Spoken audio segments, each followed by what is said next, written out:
Hey everyone, it's Elise here with another devotional. I'll be reading from Matthew 5, verses 13 to 16. Verse 13 says, "Ye are the salt of the earth, but if the salt have lost his savour, wherewith shall it be salted? It is thenceforth good for nothing, but to be cast out, and to be trodden under foot of men.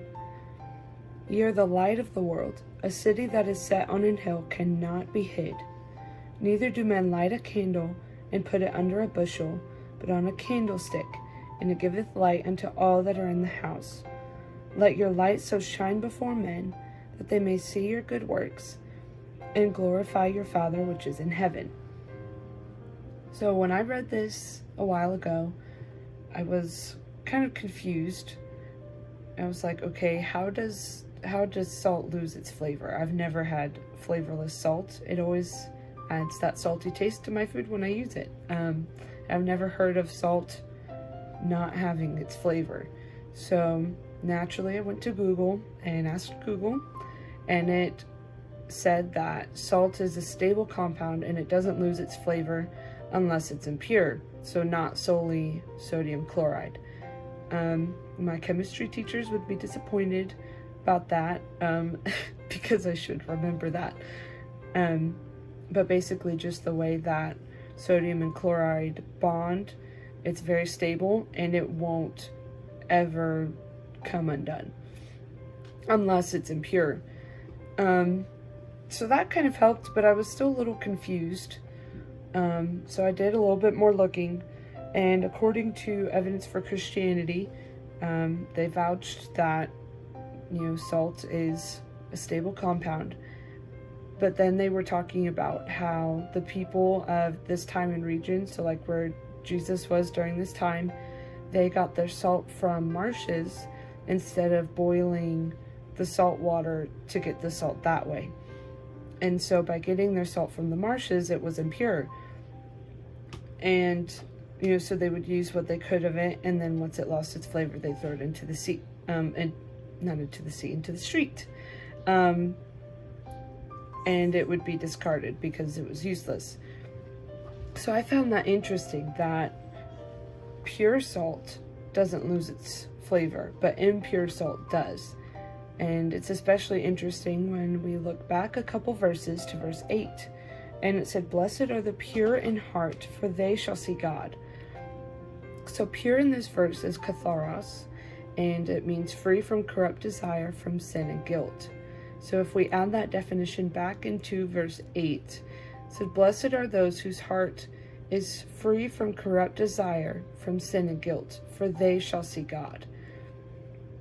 And I just love looking at those together, that, those whose hearts are pure, they will see God. Free from sin and corrupt desire, they will see God. And salt that's pure, we are the salt. So if we're pure, if our hearts are pure, we won't lose our flavor. And as I was studying this out, the footnote for verse 8 in my Apostolic Study Bible says, "Those living out undivided obedience to God shall ultimately see him face to face." So purity of heart is, yes, being free from corrupt desire, from sin and guilt, but that includes undivided obedience. When our desires are God's desires, when we desire the things of God, and we aren't trying to serve ourselves or to serve someone other than God, our hearts are pure and we'll see God. But not only that, others will see God through us. Our salt, our witness won't lose its flavor, it won't lose its effectiveness if our hearts are pure. But if it's impure, it'll lose its flavor. What use is our witness if we aren't sold out to God, if we aren't undivided, if we don't have undivided obedience to God? Because really, our witness wouldn't be much different than the world if we're divided. They won't see the beauty of serving God if we're divided in our obedience. And if we love the world and God, and if our motives and desires become impure, if we stray from the word and what God has for us, we'll lose our flavor. And if you remember from the verse, the salt that lost its flavor was thrown into the street. I found it interesting as I was studying it.